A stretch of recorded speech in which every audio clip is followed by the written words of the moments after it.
मंडळी, आपल्या new English स्कूलचा आज मी तिला उदय झाला असे घोषित करायला हरकत नाही. माझ्या हयातीत हा दिवस मला बघायला मिळतोय. माझ्यासारखा भाग्यवान खरंच मीच. तुम्हा सगळ्यांचा निग्रह आणि अविरत प्रयत्न यामुळेच हे साकार होऊ शकलं. माझे खूप आशीर्वाद आहेत तुम्हाला सगळ्यांना. तुमचा मोठेपणा आहे काका. वा, एवढ्या या मंगल प्रसंगाची सुरुवात पेढे वाटून करूयात. हो निश्चितच. या या या या. मी सगळ्यांना पेढा वाटतो. काका, सर्वप्रथम तुम्हाला. रानडे, आपली पत्रकं सगळ्या विद्यार्थ्यांकडे पोहोचलेली आहेतच. हे घ्या. जे येणार नाहीत तिथे आम्ही स्वतः जाऊ आणि त्या विद्यार्थ्यांना इथे शाळेत घेऊन येऊ. कसे?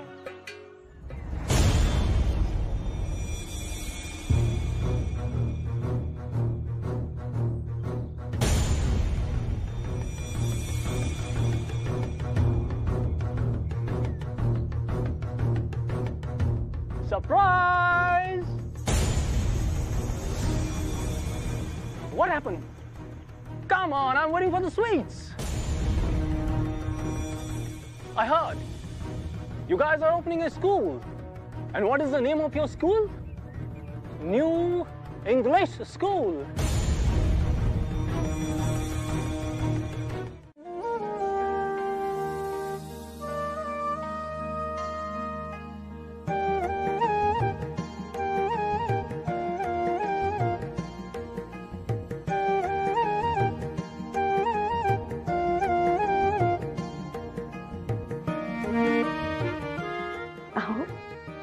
असे काय बघताय? डोळे अगदी आईसारखे आहेत. म्हणजे कसे? बुठ्ठे आणि वटारलेले. सौम्य आहेत, मोहक आहेत. बामी, तू आजवर दिलेले सगळ्यात मौल्यवान रत्न आहे हे. मला माफ कर. मला कल्पना नव्हती आजच हा क्षण येईल आणि हे पिल्लू आपल्या हाती येईल. काय कशी फजिती झाली आपल्या आईची. तिला वाटत होत तू एक चिमणा आहेस, पण तू तर एक इवलीशी चिवताई आहेस. रागवायचं का? आईला रागवायचं का?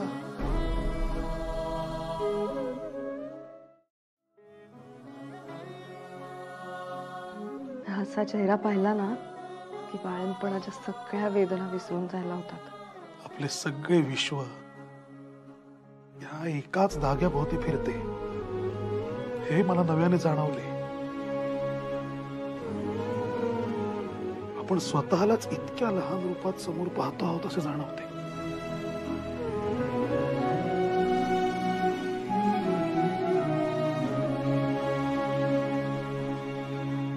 जगातली सगळी सुख एकीकडे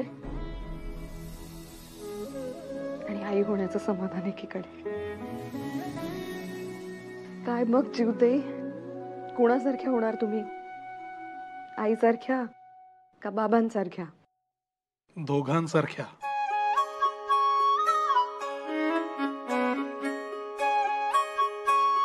भामे, आपण आपल्या बाळाला चिवताईच म्हणणार आहोत का खरेखुरे नाव देखील ठेवणार आहोत? हो, असं कसं चालेल? नाव तर ठेवावंच लागेल ना. काय ठेवायचं? काय विलक्षण योगायोग आहे बघ. आजच नवीन शाळेचे उद्घाटन झाले आणि आजच आपले पिल्लू देखील जन्माला आले. एक कल्पना आहे. शाळेत ज्या पहिल्या विद्यार्थ्याने नाव नोंदवले त्याचे नाव ठेवूया. अगं बाई, किती छान कल्पना आहे. पण ते मुलाचं नाव असतं. अहो बळवंतराव, अहो गणित कसली सोडवताय? विद्यार्थी आहात काय तुम्ही? शिक्षक तर आहे ना, आणि विद्यार्थ्यांना चाचणी परीक्षेत जे गणित सोडवायला देणारे आहे ते मला निम्म्या वेळेत तरी सोडवता यायला हवे, तरच त्यांना दिलेल्या वेळेत सोडवता येईल. अहो पण आपली परीक्षा आहे, त्यातून मार्ग काढा आधी. कसली परीक्षा? अहो नामजोशी हो, आपल्या इथे शिक्षक म्हणून रुजू होणार होते. हो आजच की. विसरा आता, मुनसबगिरी करणार आहेत ते. आताच कळलं मला. अहो एक खंदा आधार निखळला ना आपला. काय असे कसे करू शकतात ते? हाती घेतलेले कार्य असे अर्धवट टाकून ते मध्येच निघून जात आहेत. मला हे मूळ या नामजोशी, आम्ही तुमचीच वाट पाहत होतो. अगदी योग्य वेळी उगवलात. मी तर आपल्या काहीही सांगू नका. एकीकडे आमच्यासोबत राष्ट्रकार्य करण्याचे व्रत घ्यायचे आणि दुसरीकडे स्वतःचा स्वार्थ देखील बघायचा. का आम्हाला शक्य झाले नसते? पण आपण इथे कशासाठी आलो आहोत? बळवंतराव एवढं चिडायला झालंय काय? वर मलाच हा प्रश्न विचारा आता. अचानक हे मुनसबगिरी करण्याचे डोक्यात आले कुठून? पर त्याची पूर्व कल्पना तरी द्यायची आम्हाला. हा बेफिकीरपणा मला मुळीच रुचलेला नाही. आणि बळवंतराव जरा शांत व्हा, शांत व्हा. आपले ठरल्याप्रमाणे मी आजपासून शाळेत रुजूही झालो आणि आता पहिला वर्ग घेऊन येतोय. हे पा हे मग हे हसताय का चिपळूणकर? काय म्हणतायत हे? बळवंतराव नामजोशी माफ करा. अहो मीच थोडा दुष्टपणा केला हो. सकाळी आलो तेव्हा नामजोशी वर्गावर होते, तुम्ही तुमच्या कामात होतात. अहो म्हटलं जरा चेष्टेचा सडा शिंपडावा. वा वा वा वा. ओ शास्त्री बुवा, तुमच्यामुळे यांना टीकेचा धनी व्हावे लागले. नामजोशी माफ करा. तुम्ही आमच्या सोबत आहात याचा पूर्वीही आधारच वाटायचा, आजही आधारच वाटतो. बरं आता उद्यापासून गोपाळराव देखील येतील म्हटल्यावर आपला रथ आणखी सुसाट धावेल. हो, पण त्यांची चेष्टा करू नका म्हणजे मिळवले काय? हो अहो ते वेळेत आणि धडधाकट पोचले तर नशीब. अहो कुठे ते लांब पुण्याबाहेर घर घेतलंय. अहो येण्या जाण्यातच निम्मा जीव जायचा त्यांचा. ते एकदा आले की आलेच. हो नाही, खरंच आले. या बुवा. नमस्कार.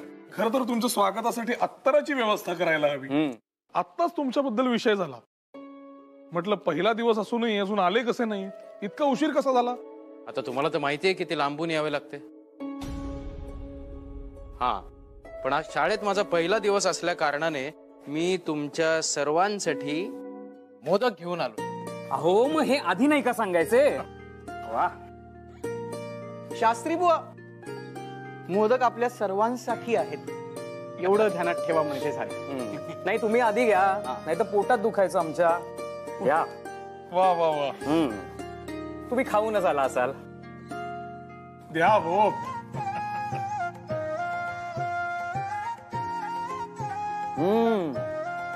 वा आगरकर बुवा, वहिनी म्हणजे साक्षात अन्नपूर्णाच आहेत म्हणावं लागेल. अहो जानकी काकूंनी दिलेत. मी मागे म्हणालो नव्हतो का तुम्हाला त्यांच्याबद्दल? त्यांनी आता स्वतःची खानावळ सुरू केली आणि उत्तम प्रतिसाद आहे. वा मंडळी, काय विलक्षण चित्र आहे बघा. त्यांच्या जानकी काकू ज्या एक विधवा आहे, त्यांना त्यांच्या नातेवाईकांनी घरातून बाहेर काढलंय. त्या स्वतःची खानावळ उघडतात. त्या खानावळीस समाजाचा उत्तम सकारात्मक प्रतिसाद मिळतो. ही किती मोठी गोष्ट आहे. या जानकी काकू म्हणजे जिवंत वस्तुपाठ आहेत आपल्या समाजासाठी. खरंय, कित्येक स्त्रिया अशा अंधारात नाहीशा होतात, पण जानकी काकूंनी ते करणं नाकारलं. तात्पर्य, आपण आपला आवाज निर्माण केला तर समाज तो ऐकतोच. असा समाज आपल्याला घडवायचा आहे. अशा स्त्रियांना आदर मिळवून द्यायचा. एक खरं सांगू, मुलांना आवडणारे आपले शिक्षण, जानकी काकूंची खानावळ, या सुवार्तांमुळे की काय हे मोदक अधिकच गोड वाटायला लागलेत मला. आणि हे असेच सुंदर क्षण आपल्याला दररोज निर्माण करायचे शास्त्री बुवा. लक्षात ठेवा, उद्या हीच मुलं आपल्या मार्गावर चालतील, स्वावलंबी होतील आणि जगाकडे मानवतेच्या दृष्टीने बघतील. आणि त्याने वृद्धिंगत होईल तो राष्ट्रभाव.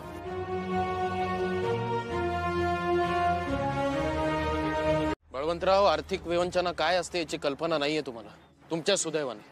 पण 30 रुपये पगारामध्ये घर चालवणं सोपं नाहीये. गोपाळराव, तुम्ही जरा हे रडगाणे थांबवा बघू. अनेकदा ही तुमची परिस्थिती तुम्हीच ओढवून घेता असे माझे स्पष्ट मत आहे. मी काय म्हणतो ते जरा ऐका. बुवा, आपण नवीन वाडा घेऊयात का वास्तव्यासाठी? छे, ते नाही जमायचं मला. अहो, नकार देण्याआधी विचार करा. आमची सत्यभामा आणि यशोदा वहिनी दोघींना एकमेकींची चांगली सोबत मिळेल, शेजार मिळेल, अगदी बहिणीचे सख्य मिळेल. म्हणजे ती समस्या तर सुटली आणि माझा स्वार्थ म्हणजे आपल्यालाही सोबत थांबता येईल. म्हणजे नव्या योजना आखता येतील, चर्चा करता येईल. पण बळवंतराव, तुमचा पर्याय जरी योग्य असला तरी एक असे करा, तुम्हाला जे आडेवेडे घ्यायचे ते एक मार्गी घेऊन टाका. म्हणजे त्यानुसार मी युक्तिवाद करेन, पण तुमच्याकडून होकार वदवून घेतल्याशिवाय राहणार नाही. बळवंतराव, मला तेवढं भाडं द्यायला जमणार नाही. तुम्ही माझी अवस्था बघताय. होय का? मग येऊ नका. असे काय करता गोपाळराव? आज जसे मोदक आणले तसे पुरवत राहा म्हणजे झाले. मैत्रीत व्यवहार आणेन का मी? तेवढे ओळखता आता तुम्ही मला. काय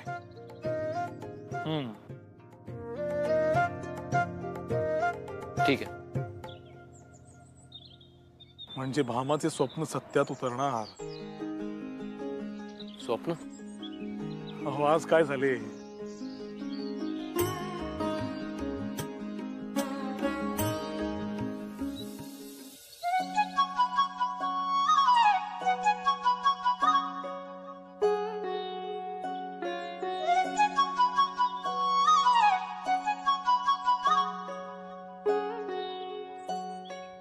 अहो, काय झालं? दिवस डोक्यावर येण्याची वेळ झाली. या आगरकर मंडळींचा काही पत्ता नाही अजून. येतील ते. तुम्हीच म्हणालात ना त्यांचं घर खूप लांब आहे म्हणून. आणि इतका सगळा संसार एकत्र घेऊन सोबत यायचा म्हणजे काही सोपी गोष्ट नव्हे ती. तेच तर भय आहे. संपूर्ण संसार एकत्र आणताना त्यांनी यशोदा वहिनींना पदयात्रा करत आणले नाही म्हणजे मिळवले.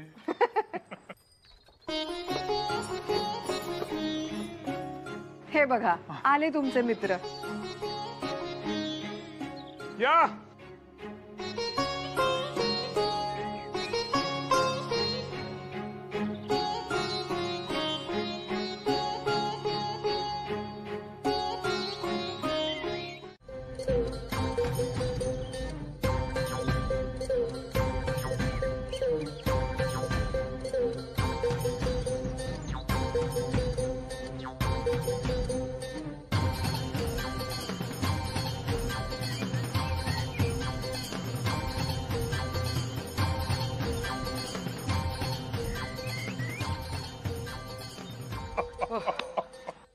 पाहिलं का महाराज?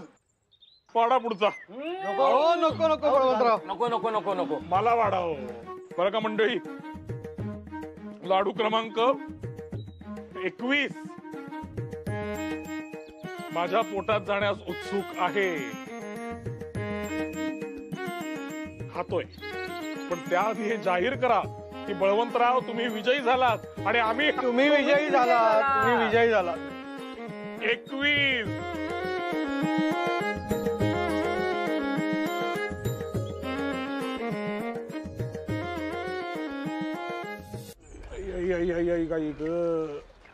वाकणे देखील कठीण झाले. अप्रतिम जेवण. वा, चला आता यानंतर शाळेत जाऊन तास घ्यायचेत. बळवंतराव, अहो एवढं जेवण झालं, एवढे लाडू आणलेत, पोट अगदी दुखायला लागलंय माझं. खूपही राहत नाहीये.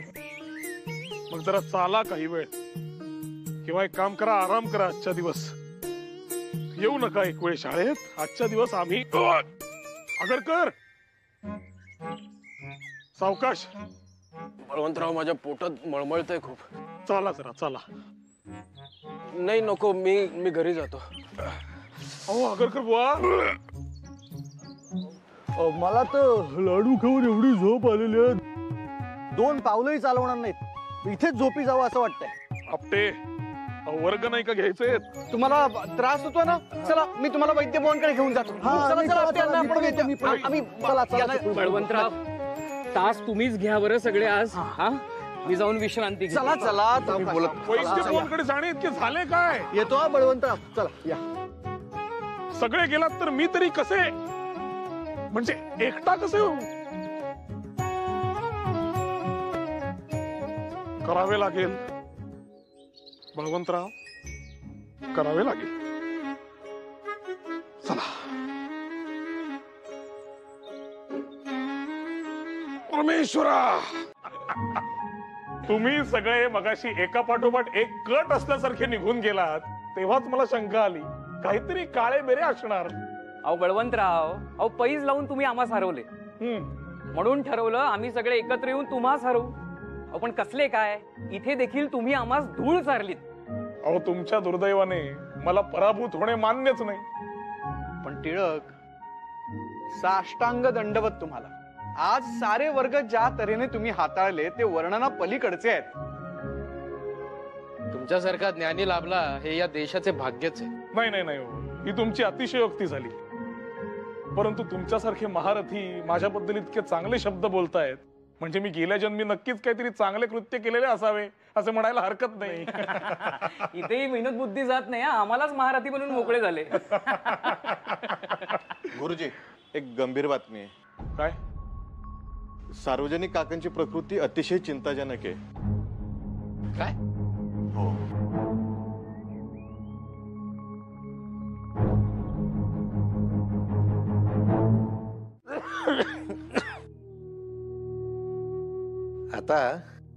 आता मागं फिरायचं नाही. आपल्याला नवीन क्षितिज खुणावतंय. त्या क्षितिजावर आपलंच नाव कोरलं गेलं पाहिजे. मला शब्द द्या की स्वराज्य निर्मितीचा ध्यास हा असाच पुढे चालू द्याल. त्यात तुम्ही कधीही खंड पडू देणार नाही. शब्द द्या मला. काका, तुमचे आशीर्वाद आमच्या पाठीशी पूर्वी देखील होते आणि आत्ताही आहेत, आणि त्या आशीर्वादांच्या बळावरच आम्ही हे कार्य करू शकतोय.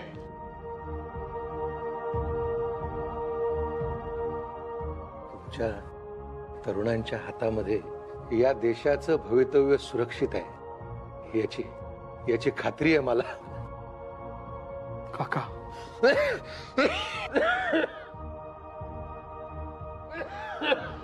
सावकाश.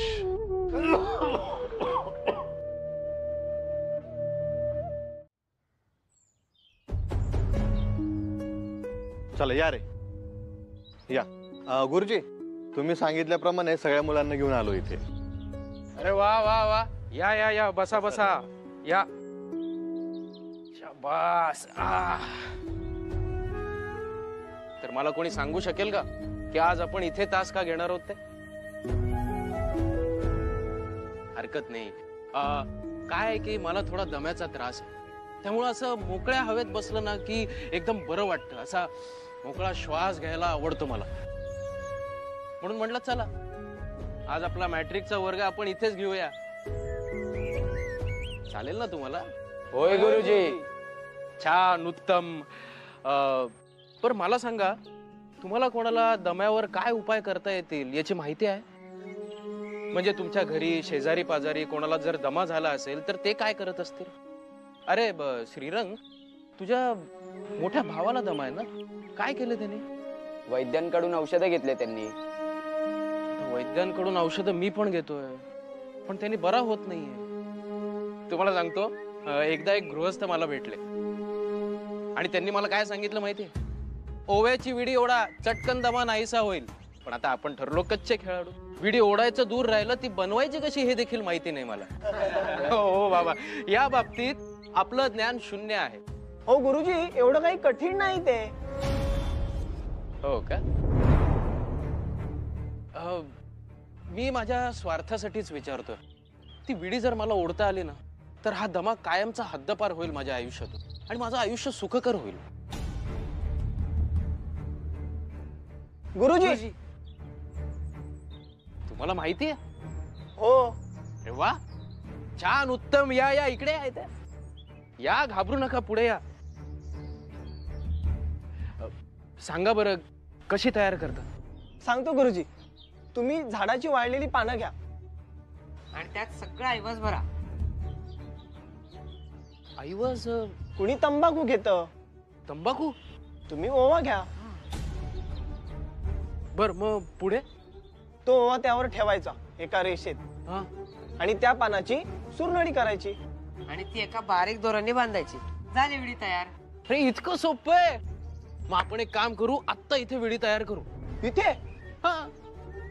साहित्य नाहीये ना. अरे हो, साहित्य नाहीये का? बरोबर. एक मिनिट.